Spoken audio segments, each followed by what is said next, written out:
Hello everyone, मी शीतल आपल्या सर्वांचं मनपूर्वक स्वागत करते. आषाढ महिन्यात अनेक जण सात्विक आणि पारंपरिक पदार्थ बनवतात. आज मी तुमच्यासाठी घेऊन आली आहे खमंग, मऊ, खुसखुशीत आणि चविष्ट अशा कापण्या. या रेसिपीमध्ये लागणारे साहित्य अगदी साधे आहे आणि ही रेसिपी घरच्या घरी सहज बनवू शकतो. चला तर मग वेळ न घालवता आषाढ स्पेशल पारंपरिक कापण्या कशा बनवायच्या ते आपण पाहूयात. इथे मी एक वाटी गूळ घेतलेला आहे. हा गूळ मी चिरून घेतलेला आहे. तो एका भांड्यामध्ये घेऊन त्यामध्ये बुडेल इतकंच मी आता पाणी ओतत आहे आणि हा गूळ आपल्याला ह्या पाण्यामध्ये पूर्णपणे विरघळवून द्यायचा आहे. गूळ पाण्यामध्ये ठेवून विरघळवून द्यावा तोपर्यंत आपण वेलची पूड बनवूयात. मी तडका पॅन मध्ये 2 चमचे वेलदोडे घेतलेले आहेत. ते छान असे गरम झाल्यानंतर ते मी मिक्सर जार मध्ये असे घेतले आणि त्यामध्ये 2 चमचे साखर घेतली आणि आता मी मिक्सर मध्ये हे बारीक करून घेते की आपल्याला छान असं वेलची पूड मिळते. हे बघा, अशा पद्धतीने आपल्याला वेलची पूड मिळालेली आहे. तोपर्यंत आपला गूळ पाण्यामध्ये पूर्णपणे विरघळलेला आहे. अशा पद्धतीने हा गूळ विरघळलेला आहे. तो एका भांड्यामध्ये गाळणीच्या साहाय्याने तो मी आता गाळून घेत आहे, जेणेकरून खाली जर काही दगड असेल तर ते खाली राहतात व आपल्याला गुळाचे पाणी हे भेटलेले आहे. यामध्ये 1 चमचा सुंठ पावडर, चवीनुसार मीठ. गोड पदार्थामध्ये मीठ घातल्यानंतर त्याची चव खूप वाढते. आपण बनवलेली वेलची पूड ती मी यामध्ये 1 चमचा घालते. हे सर्व जिन्नस घातलेले आहेत ते मिक्स करून घ्यावेत. अर्धी वाटी बेसन पीठ व मोठा बाउल भरून गव्हाचं पीठ मी घेतलेलं आहे. आता हे सर्व मिश्रण मी या गुळाच्या पाण्यामध्ये मळून घेणार आहे. अशा पद्धतीने आता मी स्पूनच्या साहाय्याने सर्व एकत्रित करते. नंतर मी हाताने छान असं मळून घेणार आहे. कापण्या बनवण्याची खरी चव तिच्या पिठात असते.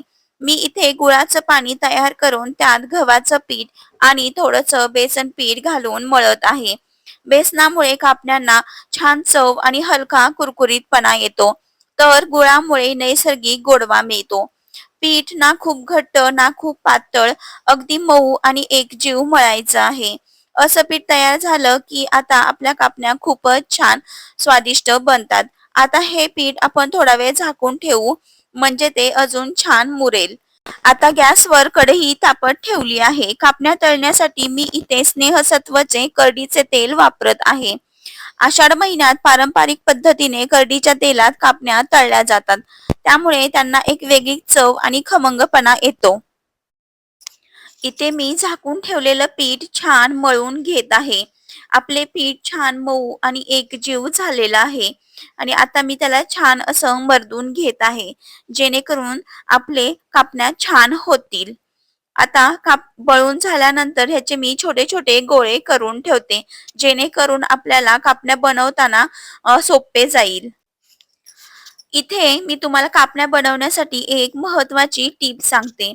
जर तुम्हाला कापण्या मऊ हव्या असतील तर गोळा थोडा जाडसर ठेवावा आणि तो जाडसर लाटावा आणि जर खुसखुशीत कुरकुरीत कापण्या आवडत असतील तर गोळा पातळ करावा आणि पातळ लाटी लाटावी.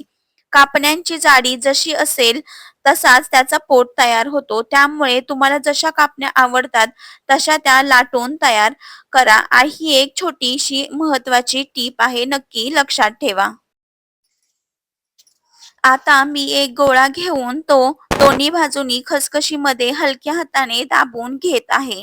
त्यामुळे कापणीच्या दोन्ही बाजूंना छान खसखस चिटकते आणि याचा एक फायदा म्हणजे कापण्या तळताना खसखस तेलामध्ये सुटत नाही आणि कापण्यांवरही छान टिकून राहते व आपल्या कापण्या सुंदर दिसतात. एक छोटीशी टीप आहे, नक्की लक्षात ठेवा. आता मी लाटताना थोडेसे गव्हाचं पीठ लावून घेतलं आहे.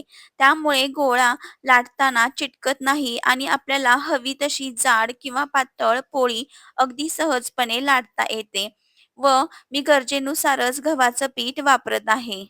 इथे मी जाडसर लाटी लाटून घेतली आहे. कापण्यांना आकार देण्यासाठी मी यावरती थोड्या थोड्या अंतरावर असे उभ्या रेषा पाडून, म्हणजे पिझ्झा कटरने उभे काप करून घेते व ते झाल्यानंतर तिरक्या आपल्याला कट करायच्या आहेत. तिरक्या पद्धतीने थोडासा मी पोळपाट हलवून घेते आणि असे तिरके-तिरके मी काप करते, जेणेकरून आपल्याला परफेक्ट कापणीचा आकार मिळेल. अशा पद्धतीने केल्यास आपल्याला एकसारखा कापण्यांचा आकार मिळतो. आपण तेल गरम करत ठेवलेले आहे, ते छान गरम झालेले आहे. आता आपल्या कापण्या तळण्यासाठी रेडी आहेत. मी थोड्याशा अशा घेऊन गरम तेलामध्ये तळून घेत आहे. कापण्या आपण दोन्ही बाजूंनी छान सोनेरी रंग येईपर्यंत तळून घेणार आहोत.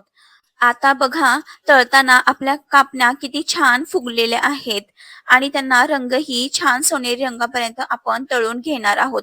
आणि सर्वात महत्त्वाचं म्हणजे आपण लावलेली खसखसही अजिबात निघालेली नाही. ती कापण्यांना अगदी छान चिटकून राहिली आहे. त्यामुळे कापण्या दिसायलाही आकर्षक आणि खायला खुसखुशीत तयार झाल्या आहेत.